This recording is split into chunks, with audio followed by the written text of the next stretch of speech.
contextos. La voz de los protagonistas. Y le damos la bienvenida a Carlos Castañón, analista político. Carlos, gracias por acompañarnos. Juan, Marcela, qué gusto saludarlos. Buen día.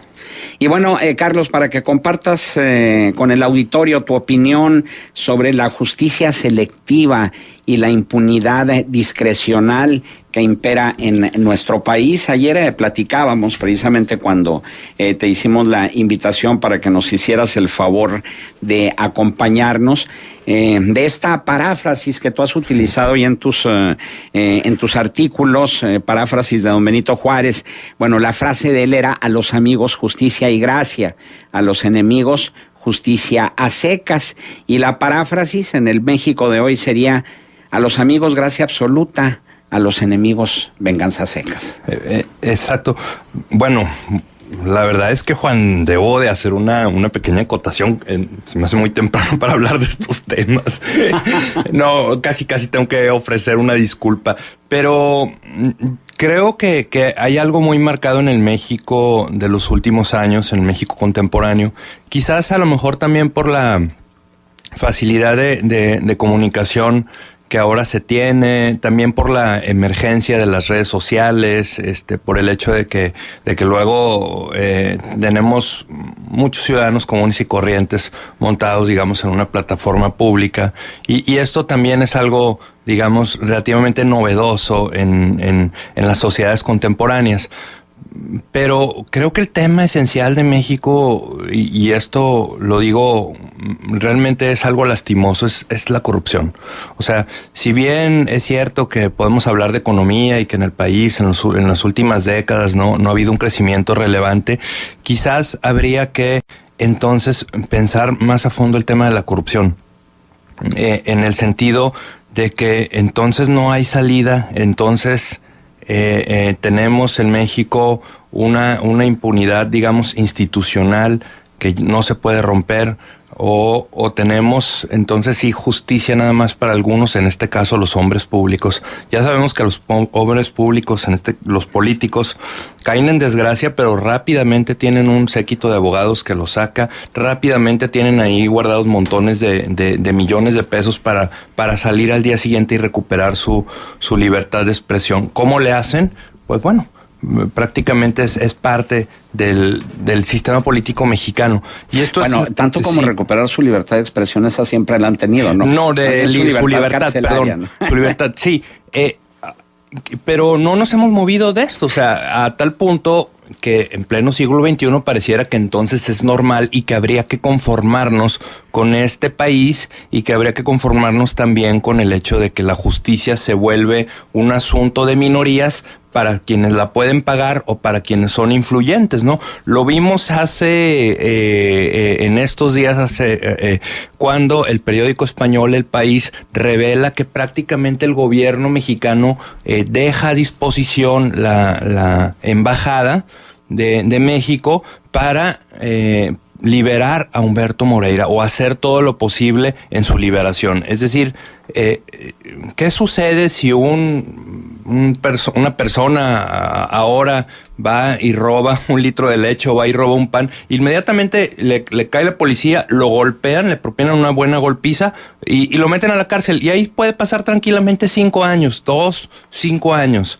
Pero, ¿qué vemos si una persona saquea el erario y además o incluso lo quiebra? Sus responsabilidades son bajas, es decir, pareciera entonces que es el propio sistema político mexicano quien protege a sus hombres, a su propio sistema. Entonces tenemos un círculo espantosamente vicioso, porque lo que tenemos es una relación 80-20, 80 de impunidad, 20% de ocasional justicia o ocasional hartazgo, cuando entonces sí ya algún grupo o alguna persona decide que hasta que no se haga justicia va a descansar.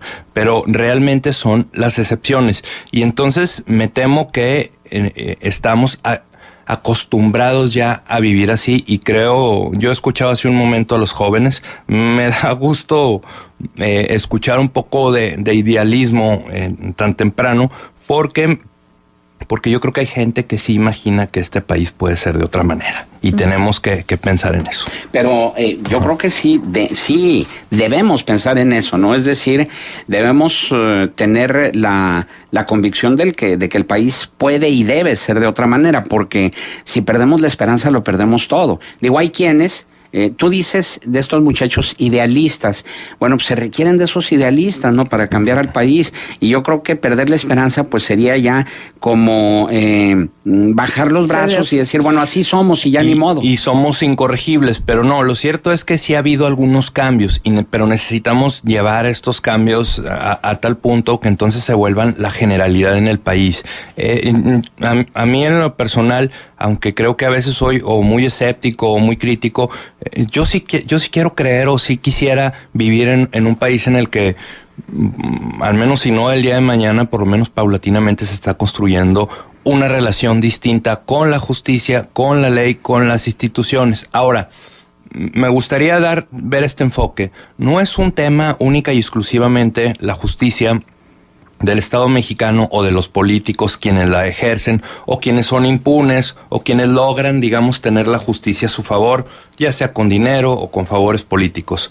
No solamente eso, si lo vemos de manera cotidiana, a los ciudadanos nos gustan los derechos, pero detestamos las obligaciones. Y entonces lo podemos ver de manera diaria en las calles, cuando los ciudadanos arrojan basura, cuando los ciudadanos en su coche no respetan a los peatones, cuando incluso hasta se molestan por que son cuestionados por otros ciudadanos ante esas actitudes poco cívicas o anticívicas, anticiudad, a tal punto que ustedes hagan el ejercicio. No es tan recomendable, pero cuestionen a una persona que llega en su coche, sea un coche muy lujoso o sea un coche muy modesto, que invade el espacio innecesariamente el espacio de discapacitados, te pueden agarrar a golpes. Así. Y no es un tema no es un asunto de dinero, o sea, de estatus económico. Hay algo roto en la vida cívica de los mexicanos de manera cotidiana que no permite, digamos, pegar ese gran entramado que sería la justicia o que sería la ley. Eso es algo que a mí me preocupa más a veces que ni los escándalos de los políticos o la impunidad de que me gustó mucho la caricatura de hoy de Paco Calderón en Reforma, donde sale Peña Nieto sosteniendo a la secretaria de Relaciones Exteriores, Ruiz Massieu, pasándole una lima a Humberto Moreira en la cárcel para que se fugue. Literalmente es eso, pero más allá de eso, sí tenemos una base de ciudadanos, una cultura cívica muy pobre. Tenemos una resistencia a la legalidad. La ley no nos gusta que se nos aplique. En los bueyes del compadre sí, ahí sí. O sea, no es solamente un problema de corrupción de políticos y de quienes están en el poder político y económico, sino también es un problema de corrupción de todos. Sí, lo decía de manera, ¿te acuerdas? De manera cínica se decía hace algunas décadas, la corrupción somos todos, sí. En relación a ese eslogan presidencial de la solución somos todos. Y así nos fue. Pero hay también otro aspecto que me parece relevante de todo esto. Un gran economista mexicano, Isaac Katz, ha insistido mucho, lo repite mucho en sus textos, en sus clases, que mientras no haya un Estado de Derecho, no puede haber tampoco un desarrollo económico relevante, importante. Es decir, mientras no haya certeza de la propiedad, pues entonces tampoco es que esperemos que haya un gran crecimiento. Y creo que también ahí está una clave en términos de por qué en México no hemos crecido de manera relevante en las últimas décadas, más allá de muchas, digamos, de las crisis que hemos tenido, más allá de eso. Es decir, no tenemos la construcción de un Estado de derecho realmente en forma que garantice ese crecimiento económico. Una cosa está ligada a la otra. Entonces, creo que si lo vemos ahí, tenemos un tema económico, tenemos un aspecto estrictamente que nos corresponde a los ciudadanos en la vida cotidiana y que no nos gusta, con camisa de fuerza no nos gusta. Yo he hecho ese ejercicio en las calles de quejarme o de señalar a esos ciudadanos cuando se estacionan indebidamente o cuando arrojan la basura. No, hombre, así te puedes agarrar a golpes. Así es. Ahora, en la mañana leía un reportaje publicado en Sin Embargo, que me parece muy interesante lo que postula Mauricio Merino, que mientras que la impunidad ocasionada por los actos de corrupción en las altas esferas no se combata, será muchísimo más fácil que permee hacia abajo, porque es el ejemplo. Vamos a seguir una cadena, ¿no? Si el gobernador en turno de cualquiera de los estados de la República comete una irregularidad, se va a enterar, pues a lo mejor su secretario de gobierno, a lo mejor su encargado de comunicación, etcétera, ¿no? Y estos a su vez van a decir, bueno, pues si el gobernador lo hizo, pues a lo mejor que yo reciba un sobre por debajo de la mesa no va a ser... y luego, el periodista o el que corrompió se va a dar cuenta y va a decir, bueno, si ese lo hizo, pues yo también lo hago. Y entonces empieza la cadena, Carlos, y entonces empieza a descender, que la corrupción entonces en ese sentido es un proceso de arriba hacia abajo. Y también de abajo hacia arriba. Pero más factible y sobre todo con más visos de impunidad de arriba hacia abajo. Es más factible que a alguien que no tiene tantos recursos y no tiene poder lo encarcelen por un acto de corrupción. Y es más grave que desde una posición de autoridad no solamente se cometan estos actos de corrupción o se utilice la ley, por ejemplo, de manera patrimonialista, de tal forma que beneficio logre salvar, digamos, al acusado en el banquillo, aun y cuando haya hecho un fraude, ¿no? O un acto probado de corrupción. Esto se vuelve más grave porque entonces es el ejemplo. Dicen que el ejemplo arrastra. Pues sí, ya vemos que estamos muy arrastrados todos detrás de esa cadena de permisibilidad, esa cadena, digamos, que de tolerancia que tenemos. Y entonces veamos los índices, las mediciones que se han hecho en México de corrupción. No se han movido prácticamente. Oye, tenemos casi 2 décadas así. No, y al contrario, nos hemos movido hacia abajo, hacia arriba en los estados más corruptos.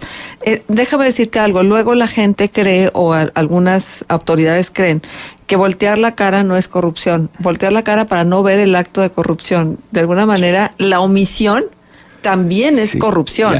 Exacto. La corrupción en este caso sigue existiendo independientemente de que no se quiera ver.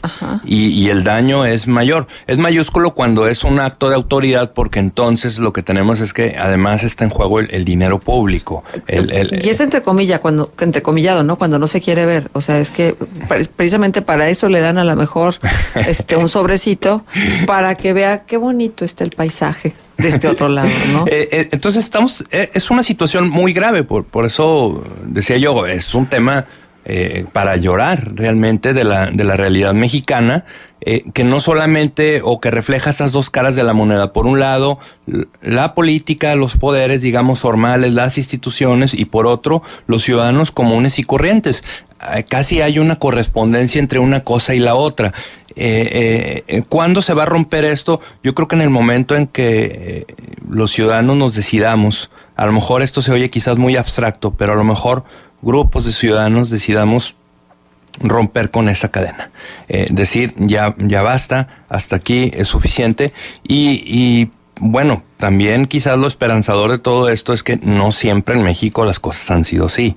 Entonces hay algo que en el camino se ha desviado y que nos parece esa desviación normal, porque ya vivimos en ella. Pero esto puede ser roto. Ojalá, ahora que hablaban del sistema de justicia, las reformas que han hecho, sobre todo para que esa justicia sea expedita, sea rápida, permita realmente al menos filtrar o ofrecer una justicia un poco más horizontal a esa gente que quizás no tiene acceso ni a dinero ni al poder. Oye, los partidos políticos tienen que hacer lo suyo también, Carlos, hablando del ejemplo, ¿no? Lo que está pasando, por ejemplo, en Sinaloa, y esta postura de Ricardo Anaya, pues pudiera ser de alguna manera alentar el Estado de Derecho. El presidente nacional del PAN, Ricardo Anaya, señaló que si alguno de los diputados albiazules en el Congreso de Sinaloa llegara a votar en contra del desafuero de la diputada Lucero Sánchez, sería expulsado del partido, dado que iría en contra de la postura institucional de la fuerza política. Si alguna diputada o diputado de Acción Nacional votara en contra de este desafuero, yo personalmente estaría solicitando su expulsión de Acción Nacional. En conferencia de prensa, Anaya Cortés indicó que no será tolerado en el partido que alguno de sus militantes fuese en contra de las posturas partidistas respecto al tema, debido a que el PAN lo que exige es que haya transparencia en investigaciones, justicia y la aplicación de la ley. En ese caso en particular, porque los focos nacionales están detrás de esta diputada que fue la que visitó a un narcotraficante en la cárcel, ¿no? Con un nombre falso, unas identificaciones ahí inventadas. Pero más allá de eso, hay algo que resulta realmente frustrante de la realidad mexicana, por ejemplo, es el hecho de que las autoridades, digamos, o poderes divididos logran encontrar una serie de casos de irregularidades donde tienen que aplicar la ley y no queda de otra. Contra los partidos políticos, por ejemplo. ¿Y qué pasa? Que cuando ya llegan al tribunal, lo negocian y hasta les hacen descuentitos o les hacen quitas o hasta les dan crédito. Claro. Entonces le dicen al Partido Verde Ecologista, que es el mejor ejemplo que tenemos en el México reciente, le dicen, sí violaste la ley, sí nos viste la cara a todo mundo, sí te saltaste las trancas y a pesar de todo eso te vamos a perdonar, somos tan generosos. Entonces, hubo un señalamiento, esto se me hizo extraordinario, como que quiere despertar la oposición, tanto del PRD como del Partido Acción Nacional en la Cámara de Diputados, cuando señalan al auditor superior de la Federación, Juan Manuel Portal, y le dicen que pues ha sido sumamente complaciente en el tema de las auditorías y en efecto, hasta que por fin despertaron y dijeron algo, ¿no? Pero ahí está fallando también el órgano de control. Claro. Bien, Carlos Castañón, nuestro agradecimiento por tu presencia aquí en Contexto. Gracias a ustedes, Marcela, gusto en saludarlos. Gracias.